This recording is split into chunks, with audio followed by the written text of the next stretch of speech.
welcome back into the We Shall Not Sleep podcast. Thank you so much for joining us once again. Man, it has been cool to see how much our listenership has grown here in the last few weeks, especially. I mean, the amount of I would say increased listens we've had has been incredible. I've been so grateful for that. Thank you guys. It's been very humbling at the same time. I cannot thank you all enough, especially for just the support on social media, but also just through our hosting site, which is SoundCloud. Thank you to them who host this podcast for you all. And also, I am very grateful for our YouTube channel, which has doubled in our subscribers here in the last, I would say, a couple months, really. It's been humbling. And I'm very glad that many of you are finding this podcast worthy of your time, and I promise I will continue to do my best to not waste your time on here. So check us out. Continue on Apple, Spotify, Google, Stitcher, YouTube, wherever you get your podcasts, wherever you like to listen. All right. So happy belated Thanksgiving, by the way, to those in the American scene. Hope you had a safe holiday, ate well, but no gluttony, right? And then also we're able to enjoy potentially some deals for maybe some loved ones on Black Friday, as it's a tradition. I went and traveled with family, and then I was Black Friday shopping for my parents on Black Friday and traveling. So it's been a very busy last couple of days for me. So I do appreciate you guys forgiving that error when I didn't post that upload for we shall not sleep until Wednesday. That was my bad. Totally my fault there.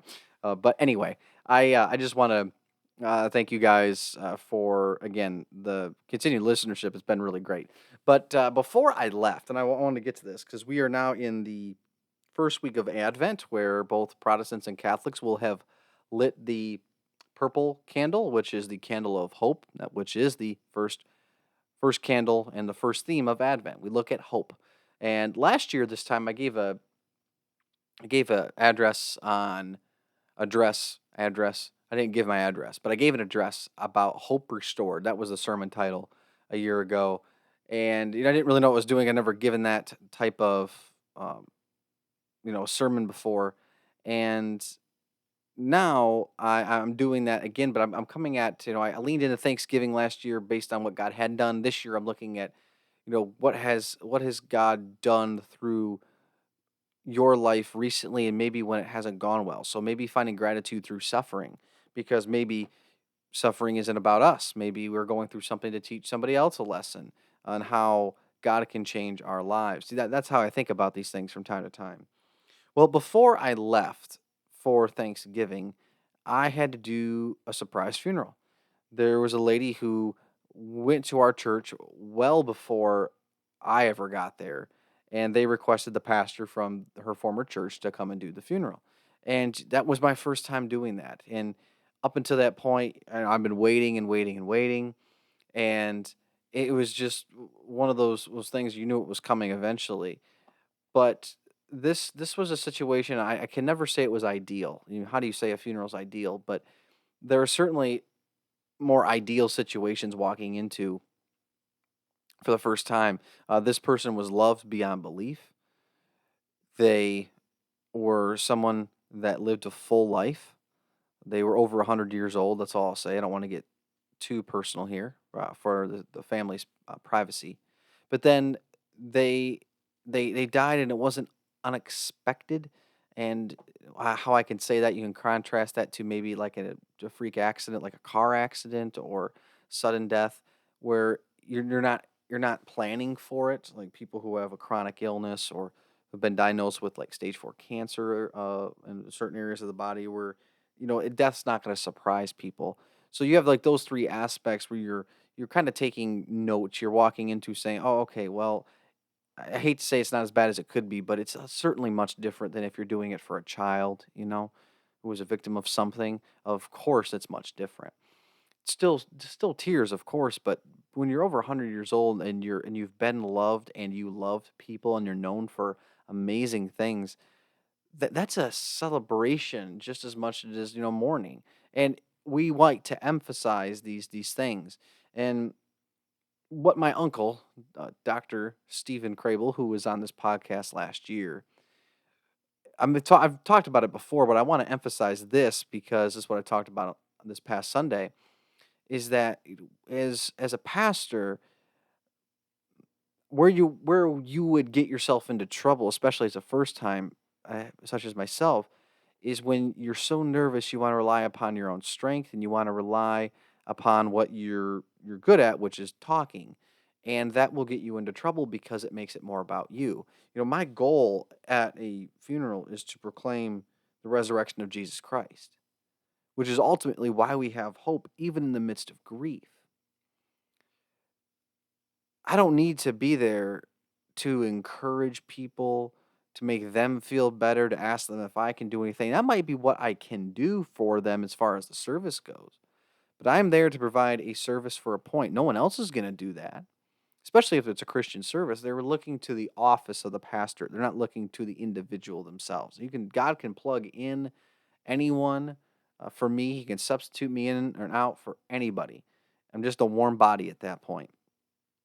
But the three aspects that most the liturgical traditions they like to emphasize is that we want to mourn the death, we want to acknowledge the pain, we want to celebrate the life, and then we want to proclaim victory over the grave for that person because of Jesus Christ.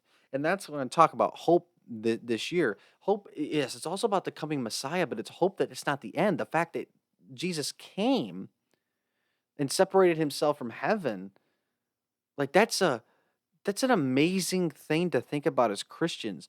Not only when we look at Easter, because you can't look at Easter and not look at Christmas and vice versa. You can't. And that's why I just got done putting away my little Palm Sunday branch and the He is Risen plaque. I just got done putting that away. Now I put up Merry Christmas. I put up my Advent stuff today. This is just a few days after, Thanksgiving. We're now in Advent season, right? Preparing for his coming, because as Christians, either we're celebrating Jesus' coming and then the fact that he's here, which is an extension of Christmas. That's why we celebrate the 12 days at Christmas, is that Jesus is with us. Or we're going up to Easter, Easter tide, or Advent, post Advent, right? That's really what we're at, and at this point. So when I hold these things dear is because we want to remind us that the fact that Christ still came, he came and his purpose was to die. That was it. And the reason why he did all of that is so that we could go and be with him. And that was the gift of the unconditional love that just surpasses almost all understanding. I only see parents, like how a parental child relationship, when you see that willingness to die for one another, protect, preserve life, and teach, like that's about as closest as you can find and love this side of heaven, I think, for how Christ loved us enough to come as a baby, humble himself, put himself in human form, limit his abilities, and not run from the opportunity that was given to him by his father. He asked for the cup to be taken, but he still was obedient, even obedient to death on a cross. What an amazing thing. So our hope, Advent season, is twofold. One is that Christ came. What an amazing thing. But two, reminding why he came and why we can, even in the midst of pain in the holiday seasons, because this funeral was the day before Thanksgiving. How weird is that? To give thanks at a funeral, that's so countercultural. And the reason why is because we're going to talk about hope on Sunday. We're going to talk about hope that this is something much greater than us that's at work here. I mean, as Christians, if we can't go away from a funeral, if we can't celebrate just as much in a funeral versus inside a church service, I don't know what we're doing. If we don't look any different from the rest of the world inside a funeral, then that is, we got some things backwards. Either our preachers aren't preaching the good word, or people don't believe what they're being told. One of the two. So for us, as we go into Advent, I set the stage last week trying to be grateful through grief, gratitude through grief. That is a hard thing. And life might not necessarily get easier for you. That might not be God's plan. However, the hope that we have, look to Christ. Look what he did. Look what we can do now as Gentiles, most of us Gentiles, not Messianic Jews or Jews by blood. That's hope. He united us through his blood so that even if this temporary life we live in bondage, it won't be forever. What a cool thing. I just hope we're clinging to that because we think of just Christ as the baby. We don't look at Christ after he did. Now, I understand that's the important part of Christmas, but we got to remember why he came and what the results of that why is. Because this pain and suffering for a lot of people doesn't go away during the holidays. It is, exemplified. It's exacerbated during the holidays because of their grief, whether loss of loved ones or if you lose a job. I mean, it's hard even for some people to express how they feel because they don't want to be a Debbie Downer at a party or something because everyone else is happy usually around the holidays. Now this year, unlike hopefully years past, it's not going to be tied directly to material like the gaining of material possessions. Hopefully, it's going to be for something much greater. Even if we don't have happiness, we can still find that joy, which is another aspect of Advent, which will be covered later. But I appreciate you guys putting up with me. Happy Advent season. Merry Christmas. Happy holidays. This is the best time of the year for so many reasons. And I hope we can pause and enjoy it no matter what our circumstances. And as always, may God bless you and may God keep you.